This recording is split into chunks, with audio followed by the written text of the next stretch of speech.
Hi, ശരത്താണ്. ഇന്ന് ഈ വീഡിയോയിൽ നമ്മൾ രണ്ട് സ്മോൾ ഫിനാൻസ് ബാങ്കിന്റെ റിസൾട്ടിന്റെ അപ്ഡേറ്റ് വന്നിട്ടുണ്ട്. സോ അത് രണ്ടുമാണ് നമ്മൾ സംസാരിക്കാനായിട്ട് പോകുന്നത്. ഫുൾ റിസൾട്ട് അല്ല, റിസൾട്ടിന്റെ അപ്ഡേറ്റ് ആണ് വന്നിരിക്കുന്നത്. പിന്നെ അതുപോലെ തന്നെ ബാക്കിയുള്ള എല്ലാ കമ്പനികളിലും എല്ലാ ബാങ്കുകളിലെ സ്മോൾ ഫിനാൻസ് ബാങ്കിന്റെ എല്ലാത്തിന്റെ റിസൾട്ട് വന്നതിന് ശേഷം നമുക്ക് ഈ ഒരു ക്വാർട്ടറിൽ ഏത് കമ്പനിയാണ് നന്നായിട്ട് പെർഫോം ചെയ്തേക്കുന്നത്, അല്ലെങ്കിൽ അവരുടെ ഗൈഡൻസ് കാര്യങ്ങൾ അങ്ങനെ മൊത്തത്തിൽ നമുക്ക് സ്റ്റോക്കുകളെല്ലാം കൂടെ ഒന്ന് കമ്പയർ ചെയ്യാം. മൊത്തം എല്ലാ കമ്പനികളുടെ റിസൾട്ട് മാനേജ്മെന്റ് കമന്ററി ഒക്കെ വന്നതിന് ശേഷം ഇപ്പം നമ്മൾ സംസാരിക്കാനായിട്ട് പോകുന്ന ഒന്ന് ഇസാഫും അതേപോലെ തന്നെ ക്യാപിറ്റൽ സ്മോൾ ഫിനാൻസ് ബാങ്ക്. ഈ രണ്ട് സ്മോൾ ഫിനാൻസ് ബാങ്കുകളിലെ റിസൾട്ടിന്റെ അപ്ഡേറ്റ് ആണ് ഇപ്പോൾ വന്നിരിക്കുന്നത്. സോ അത് രണ്ടും നമുക്കൊന്ന് നോക്കാം. അതിൽ നമ്മൾ ആദ്യം ഇസാഫിന്റെ കാര്യം നോക്കിയാൽ ഇസാഫിന്റെ ലോൺ ബുക്കിന്റെ ഗ്രോത്ത് നോക്കിയാൽ ഏകദേശം 27% മുകളിൽ അവർ ഈ ഒരു ക്വാർട്ടറിൽ ലോൺ ബുക്കിൽ ഗ്രോത്ത് വന്നിട്ടുണ്ട്. മാനേജ്മെന്റ് ഈ ഒരു ഫൈനാൻഷ്യൽ ഇയറിലേക്ക് ഗൈഡ് ചെയ്തിരിക്കുന്നത് ഏകദേശം 20 തൊട്ട് 25% ലോൺ ബുക്കിന്റെ ഗ്രോത്ത് ആണ് മാനേജ്മെന്റ് ഗൈഡ് ചെയ്തിരിക്കുന്നത്. അപ്പോൾ 20 തൊട്ട് 25% വരെയാണ് അവർ ഗൈഡ് ചെയ്തിരുന്നത്. അതിന് മുകളിൽ അവർ പെർഫോം ചെയ്തിട്ടുണ്ട്. ഏകദേശം 27.4% ലോൺ ബുക്കിൽ ഗ്രോത്ത് വന്നിട്ടുണ്ട്. അത് കഴിഞ്ഞൊരു ഫൈനാൻഷ്യൽ ഇയർ നോക്കിയാൽ 19% മാത്രമായിരുന്നു ഈ ഒരു ബാങ്കിൽ ലോൺ ബുക്കിൽ ഗ്രോത്ത് ഉണ്ടായിരുന്നത്. അപ്പോൾ ഒരു 19% ഗ്രോത്ത് ഉണ്ടായിരുന്ന ഒരു കമ്പനി ഇപ്പോൾ ഏകദേശം 27% മുകളിലേക്ക് ഗ്രോത്ത് വന്നിട്ടുണ്ട്. അതേപോലെ തന്നെ ഇവിടുത്തെ ഡിപ്പോസിറ്റിന്റെ ഗ്രോത്ത് നോക്കിയാൽ 16% മുകളിൽ ഡിപ്പോസിറ്റിൽ ഗ്രോത്ത് വന്നിട്ടുണ്ട്. അപ്പോൾ ഡിപ്പോസിറ്റിലും കുറച്ച് തരക്കേടില്ലാത്ത ഗ്രോത്ത് വന്നിട്ടുണ്ട്. പക്ഷേ അത് നമ്മൾ നോക്കുന്ന സമയത്ത് അവിടുത്തെ ടേം ഡെപ്പോസിറ്റ് ആണ് കമ്പാരിറ്റീവ്ലി കൂടുതലായിട്ട് വന്നിരിക്കുന്നത്. കാസ റേഷ്യോ കമ്പനിയുടെ താഴേക്ക് പോയതായിട്ട് കാണാനായിട്ട് പറ്റും. കാസ ഡിപ്പോസിറ്റിൽ ഈ പറയുന്ന ഗ്രോത്ത് കൃത്യമായിട്ട് വന്നിട്ടില്ല. പക്ഷേ ഓവറോൾ ഡിപ്പോസിറ്റിൽ ബാങ്കിൽ എന്തായാലും ഗ്രോത്ത് വരുന്നുണ്ട്. അത് ഏകദേശം 16% മുകളിലാണ്. കാസ റേഷ്യോ നോക്കി ഞാൻ പറഞ്ഞില്ല, 23.4% കാസ റേഷ്യോ കുറഞ്ഞിട്ടുണ്ട്. 24% മുകളിലുണ്ടായിരുന്ന കാസ റേഷ്യോ 23 എത്തിയിട്ടുണ്ട്. സോ അത് കുറയുന്ന അത്ര നല്ലതല്ല. കാരണം എന്താ വെച്ചാൽ ഇവരുടെ കോസ്റ്റ് ഓഫ് ബോറോയിങ് കാര്യങ്ങളൊക്കെ ഇൻക്രീസ് ചെയ്യാനായിട്ട് അതൊരു കാരണമായിട്ട് മാറാൻ സാധ്യതയുണ്ട്. അപ്പോൾ അതുകൊണ്ട് തന്നെ നമുക്കത് കൃത്യമായിട്ട് അറിയേണ്ടതുണ്ട്. മാനേജ്മെന്റിന്റെ കമന്റ് വരുന്ന സമയത്ത് ഇത് അവർ ഇംപ്രൂവ് ചെയ്യാനായിട്ട് എന്തൊക്കെ കാര്യങ്ങളാണ് ചെയ്യാന്നുള്ള കാര്യം. അതേപോലെ തന്നെ അവരുടെ ഡിസ്ബേഴ്സ്മെന്റ് നോക്കിയാൽ ഈ ഒരു ക്വാർട്ടറിൽ 9% ഡിസ്ബേഴ്സ്മെന്റ് ഗ്രോ ചെയ്തിരിക്കുന്നത്. 9%. അത് സിംഗിൾ ഡിജിറ്റിലേക്ക് അതിന്റെ ഗ്രോത്ത് കുറഞ്ഞിട്ടുണ്ട്. സോ അതും നമുക്ക് കൃത്യമായിട്ട് മാനേജ്മെന്റിന്റെ സൈഡിൽ നമുക്ക് കമ്പനിയിൽ അറിയേണ്ട ഒരു കാര്യമാണ്. കാരണം നമുക്ക് ഡിപ്പോസിറ്റിൽ ഗ്രോത്ത് വന്നാലുള്ള ഫ്യൂച്ചറിൽ ഈ പറഞ്ഞ പോലെ ലോൺ ബുക്കിൽ കാര്യങ്ങളിലൊക്കെ ഗ്രോത്ത് വരുള്ളൂ, അല്ലെങ്കിൽ ഇൻട്രസ്റ്റ് ഇൻകം കാര്യങ്ങളൊക്കെ ഇൻക്രീസ് ആവുള്ളൂ. അതുകൊണ്ട് തന്നെ ഇവരുടെ ഗ്രോത്ത് കൂടണമെന്നുണ്ടെങ്കിൽ ഡിസ്ബേഴ്സ്മെന്റിൽ കൃത്യമായിട്ടുള്ള ഗ്രോത്ത് കാര്യങ്ങളൊക്കെ വരണം. അപ്പോൾ എന്തുകൊണ്ടാണ് ഈ 9%, അതായത് കൺസർവേറ്റീവ് ആയിട്ട് അവരുടെ ഡിസ്ബേഴ്സ്മെന്റ് ഗ്രോ ചെയ്തിരിക്കുന്ന കാര്യം നമുക്ക് അറിയേണ്ടതായിട്ടുണ്ട്. പിന്നെ അതല്ലാതെ നമുക്ക് പറയാനുള്ള ഇപ്പോൾ അവരുടെ സെക്യൂർഡ് ബുക്ക് നോക്കി കഴിഞ്ഞാൽ 61% കഴിഞ്ഞ ഒരു ക്വാർട്ടറിൽ ടോട്ടൽ ലോൺ ബുക്കിന്റെ 61% സെക്യൂർഡ് ബുക്കും അത് ഈ ഒരു ക്വാർട്ടറിലായപ്പോൾ 62% ആയിട്ടുണ്ട്. മാനേജ്മെന്റ് ഗൈഡൻസ് എന്ന് പറഞ്ഞാൽ അത് അവർ 70% ആക്കുന്നതാണ്. കാരണം അവർക്ക് MFI സെക്ടറിലേക്ക് അല്ലെങ്കിൽ ഈ പറഞ്ഞ പോലെ അൺസെക്യൂർഡ് ബുക്കിന്റെ കോൺട്രിബ്യൂഷൻ കുറച്ചുണ്ട്. അതായത് ഈ ക്രെഡിറ്റ് സൈക്കിളുകൾ കൂടുതലായിട്ട് ബാങ്കിനെ അഫക്ട് ചെയ്യാതിരിക്കേണ്ട. അതിപ്പോൾ എല്ലാ പറയുന്ന സ്മോൾ ഫിനാൻസ് ബാങ്ക് ആണെന്നുണ്ടെങ്കിൽ പോലും നമുക്ക് കൃത്യമായിട്ട് കാണാൻ പറ്റും. അവരെല്ലാം ഈ അൺസെക്യൂർഡ് ബുക്കിന്റെ പോർഷൻ കുറച്ചുകൊണ്ടിരിക്കുന്നുണ്ട്. അപ്പോൾ ഇവരുടെ ടാർഗറ്റ് എന്ന് പറഞ്ഞാൽ ഈ ഒരു ഫൈനാൻഷ്യൽ ഇയർ എൻഡ് ചെയ്യുന്ന സമയത്ത് 70% സെക്യൂർഡ് ബുക്ക് ആക്കുക എന്നുള്ളതാണ്. അപ്പോൾ ആ ഒരു ഡയറക്ഷനിലേക്ക് മൂവ്മെന്റ് കാര്യങ്ങളൊക്കെ വരുന്നുണ്ട്. സോ മൊത്തത്തിൽ ഓവറോൾ റിസൾട്ട് നോക്കി കഴിഞ്ഞാൽ അത്യാവശ്യം കുഴപ്പമില്ലാത്ത റിസൾട്ട് നമ്പേഴ്സ് ആണ് കാണുന്നത്. ഈ പറഞ്ഞ ഈ രണ്ട് കാര്യങ്ങൾ, ഡിസ്ബേഴ്സ്മെന്റ് എന്തുകൊണ്ട് കുറഞ്ഞിരിക്കുന്നു, അതേപോലെ കാസ റേഷ്യോ എങ്ങനെയാണ് അവർ ഇംപ്രൂവ് ആക്കാൻ പോകുന്നത് എന്നുള്ള കാര്യം നമുക്കറിയേണ്ടതായിട്ടുണ്ട്.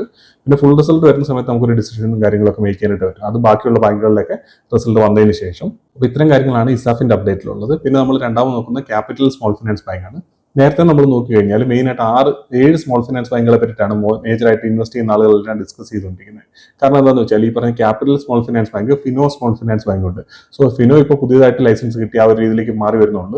സോ അതുകൊണ്ട് തന്നെ അവരെ നമ്മൾ കംപ്ലീറ്റ് ആയിട്ട് പോകാണ്. കാരണം അവർ ഈ ഒരു ട്രാക്കിലേക്ക് എത്തി അവിടെ ഗ്രോത്ത് കാര്യങ്ങളൊക്കെ വരുന്ന സമയത്ത് നമ്മൾ അതിലേക്ക് കൂടുതൽ കോൺസെൻട്രേറ്റ് ചെയ്യുന്നതാണ് നല്ലത്. അതുകൊണ്ട് തന്നെ ഫിനോ അല്ലാതെ ഇപ്പോൾ നോക്കിയാൽ ഈ ക്യാപിറ്റലും ഇതേപോലെ തന്നെയാണ്.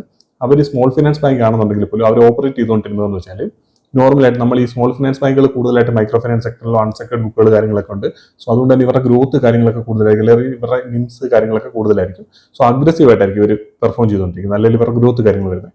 സെയിം ടൈമിൽ ഈ ക്യാപിറ്റൽ സ്മോൾ ഫിനാൻസ് ബാങ്ക് നോക്കിക്കഴിഞ്ഞാൽ അവരെ സംബന്ധിച്ചിടത്തോളം അവർ കൺസർവേറ്റീവ് ആയിട്ടാണ് കാര്യങ്ങളെല്ലാം ചെയ്യുന്നത്. കാരണം എന്ന് വെച്ചാൽ അവിടെ സെക്യൂർഡ് ബുക്കാണ്. ഇപ്പോൾ നോക്കിയാൽ പോലും 98%, 98% അവരുടെ ലോൺ ബുക്ക് എന്ന് പറയുന്നത് സെക്യൂർഡ് ബുക്കാണ്.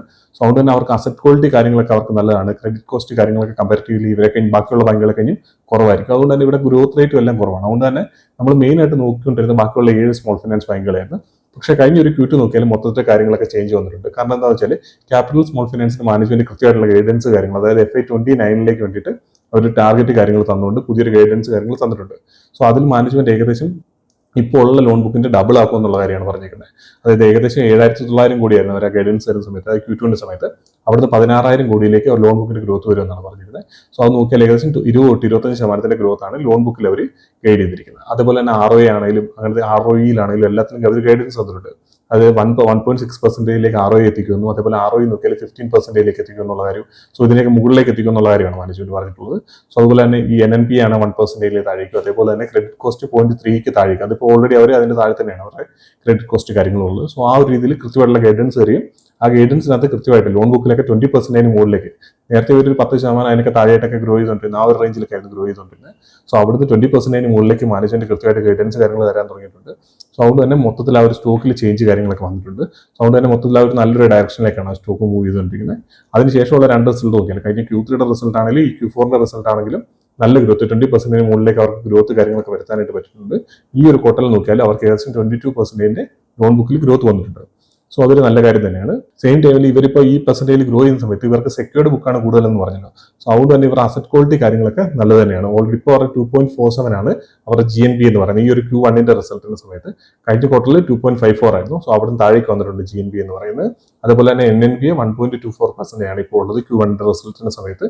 സോ ഈ അസറ്റ് ക്വാളിറ്റി കാര്യങ്ങളൊക്കെ നല്ല രീതിയിൽ അവർക്ക് മെയിൻറ്റെയിൻ ചെയ്യാനായിട്ട് പറ്റുന്നുണ്ട്. പിന്നീട് നോക്കിക്കഴിഞ്ഞാൽ അവിടെ ഡിപ്പോസിറ്റിന്റെ ഗ്രോത്ത് നോക്കിയാൽ 16.3% ഈ ഒരു ക്വാർട്ടറിൽ അവരുടെ ഡിപ്പോസിറ്റിന്റെ ഗ്രോത്ത് വന്നിട്ടുള്ളത്. ഒരു 22% ലോൺ ബുക്കും 16% മുകളിൽ അവർക്ക് ഡിപ്പോസിറ്റിൽ ഗ്രോത്ത് വരുത്താനും അതേപോലെ തന്നെ അവരുടെ ഡിസ്ബേഴ്സ്മെന്റ് നോക്കിയാൽ ഈ ഒരു ക്വാർട്ടറിൽ അതും 16% മുകളിൽ ഗ്രോത്ത് വന്നിട്ടുണ്ട് ഡിസ്ബേഴ്സ്മെന്റിൽ. സോ അതുകൊണ്ട് തന്നെ മൊത്തത്തിൽ ആ ഒരു ബാങ്കിന്റെ ഡയറക്ഷൻ നല്ലൊരു ഡയറക്ഷൻ ആയിട്ട് തന്നെയാണ് ഫീൽ ചെയ്യുന്നത്. അവരുടെ പ്രൈസ് ടു ബുക്ക് നോക്കിയാലും 0.9 ഒക്കെ ഉള്ളൂ അവരുടെ പ്രൈസ് ടു ബുക്ക്, അതായത് 1 താഴെയാണ് അവരുടെ പ്രൈസ് ടു ബുക്ക് എന്ന് പറയുന്നത്. സോ അതുകൊണ്ട് തന്നെ ഈ ഒരു രീതിയിൽ ബാങ്ക് പെർഫോം ചെയ്ത് കഴിഞ്ഞാൽ റീറേറ്റിംഗ് കിട്ടാനുള്ള പൊട്ടൻഷ്യൽ കൂടുതലുള്ള ഒരു സ്റ്റോക്ക് ആയിട്ടാണ് എനിക്ക് ഫീൽ ചെയ്യുന്നത്. എന്തായാലും ഈ അപ്ഡേറ്റിലുള്ള നമ്പേഴ്സ് ഒക്കെ നല്ല നമ്പേഴ്സ് ആണ്. ഇനി നമുക്ക് മാനേജ്മെന്റ് കമന്ററി കാര്യങ്ങളൊക്കെ കിട്ടാനായിട്ടുണ്ട്. സോ അതിൽ നമുക്ക് ഡീറ്റെയിൽ ആയിട്ട് കിട്ടണമെന്നുണ്ടെങ്കിൽ അവരുടെ ഫുൾ റിസൾട്ട് വരുന്ന സമയത്താണ് മാനേജ്മെന്റ് കമന്ററി കാര്യങ്ങളൊക്കെ നമുക്ക് അറിയാനായിട്ട് വരുന്നത്. എന്തായാലും ഇതൊരു ഇൻവെസ്റ്റ്മെന്റ് അഡ്വൈസ് ആയിട്ടൊന്നും എടുക്കരുത്. കാരണം നമുക്ക് എന്തായാലും മൊത്തം ഈ സ്മോൾ ഫിനാൻസ് ബാങ്കുകളിലേക്ക് റിസൾട്ട് വന്നതിന് ശേഷം എല്ലാ സ്മോൾ ഫിനാൻസ് ബാങ്കിനോട് നമുക്കൊന്ന് കമ്പയർ ചെയ്ത് നോക്കാം. നമുക്ക് എന്തായാലും അടുത്തൊരു വീഡിയോയിൽ കാണാം.